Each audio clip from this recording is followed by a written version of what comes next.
From one war front to another, the war in Ukraine nearing 1,000 days. And the United States has made a major change to its policy on allowing Kiev to use long-range American weapons. And this is as per multiple reports. U.S. President Joe Biden has cleared Ukraine to use U.S.-provided missiles to strike deep into Russian territory. Well, news of Biden's decision came hours after Ukraine announced nationwide emergency power restrictions from Monday. And this is after Russia launched a massive attack targeting its energy generation and transmission infrastructure.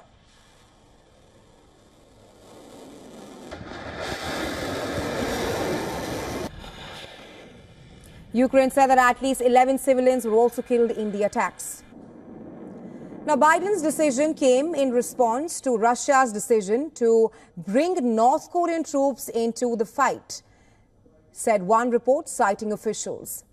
Ukrainian President Volodymyr Zelensky has long pushed for authorization from Washington to use the powerful Army tactical missile system, also known as ATACMS, to hit targets inside Russia.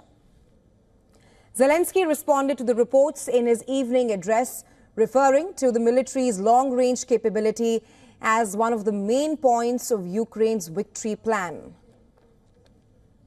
Сьогодні багато в медіа говорять про те, що ми отримали дозвіл на відповідні дії.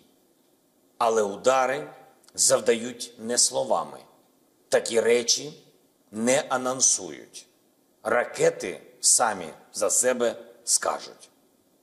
Обов'язково. Слава Україні! The response by Ukraine's neighbor, Poland, was more enthusiastic.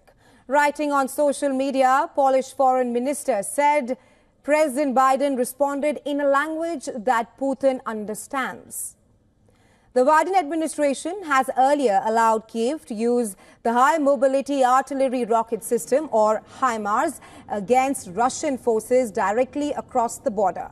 HIMARS has a range of about 50 miles. Now, Ukraine will be able to use longer-range ATACMS, which have a range of about 190 miles. The decision may also come in play of the use of Storm Shadow and Scalp missiles by Ukraine. Now, the British and French militaries have given the Ukrainians a limited number of Storm Shadow and Scalp missiles. They have a range of about 155 miles, less than the American missile system. The ATACMS is a long-range surface-to-surface artillery weapon system that the United States has used in several wars. It is launched from the High Mobility Artillery Rocket System and Multiple Launch Rocket System M270 platforms. The missiles are expected to be used in the Kursk region, where Ukraine has been fighting a Russian counter-attack. Now, Biden's decision to allow use of long-range weapons into Russia comes as Donald Trump is set to return to power in January. Trump's Vice President-elect J.D. Vance has outlined a plan to end the war. It would allow the Russians to keep the Ukrainian territory that their forces have seized. Now, the Ukrainians hope that they would be able to trade any Russian territory they hold in Kursk for Ukrainian territory held by Russia in any future negotiations.